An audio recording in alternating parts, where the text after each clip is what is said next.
Hello, কেমন আছেন সবাই? আজকের ক্লাসে আমরা শিখব ইংরেজিতে কিভাবে কারো দৃষ্টি আকর্ষণ করা যায়। তাহলে চলুন যে আমরা শিখে নেই ইংরেজিতে দৃষ্টি আকর্ষণ করা।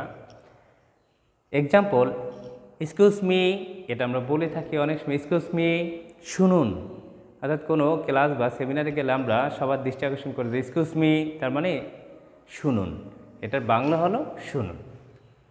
এরপর যদি বলি আমার কথা শুনেছেন, আমার কথা কি আপনারা শুনেছেন বা আমার কথা শুনেছেন? Can you hear me? Can you hear me? তাহলে এখানে প্রশ্নবোধক যে আমার কথা শুনেছেন, ক্যান ইউ হেয়ার মি?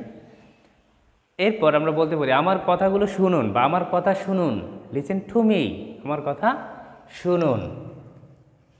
এই বুঝতে পেরেছো? আমরা শিক্ষার্থীদের কিন্তু ক্লাস নেওয়ার পরে বা একটু পড়ানোর পরে বলি যে তোমরা কি বুঝতে পেরেছো বা এই বুঝতে পেরেছো, তখন আমরা বলি হাই গট ইট, হ্যাঁ গট ইট। এরপর আমরা বলি ওহ কাম অন, অর্থাৎ তাহা একটু বুঝতে চেষ্টা করো। আমরা যদি শিক্ষার্থীরা একটা বিষয় যদি নাই বুঝে তখন বলি যে একটু বোঝার চেষ্টা করো, তোমরা একটু বোঝার চেষ্টা করো। Oh come on, oh come on.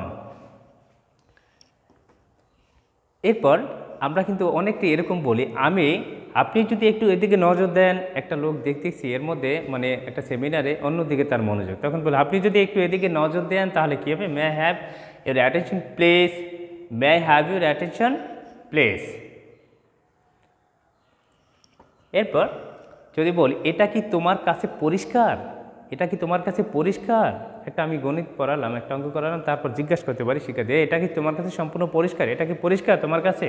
তাহলে বলতে পারি is it clear to you, is it clear to you. আমার কথা শুনেছেন তো? আমরা কিন্তু প্রশ্ন করি যে আমার কথা শুনেছেন তো? Are you with me, are you with me, আমার কথা শুনেছেন তো? এরপর আমার কথা বুঝতে পারছো তো? আমার কথা বুঝতে পারছো তো? ডু ইউ ফলো মি, আমার কথা বুঝতে পারছো তো? ডু ইউ ফলো মি, আমার কথা বুঝতে পারছো তো?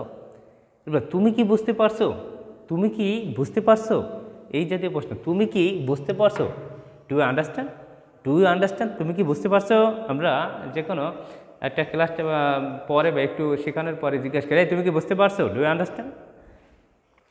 তাহলে এটা আমরা প্রশ্ন করে শিখলাম তুমি কি আমার কথা শুনতে পারছো, তুমি কি আমার কথা শুনতে পারছো? Do you hear me, do you hear me, তুমি কি আমার কথা শুনতে পারছো? যদি বলি তাহলে ডু ইউ হেয়ার মি।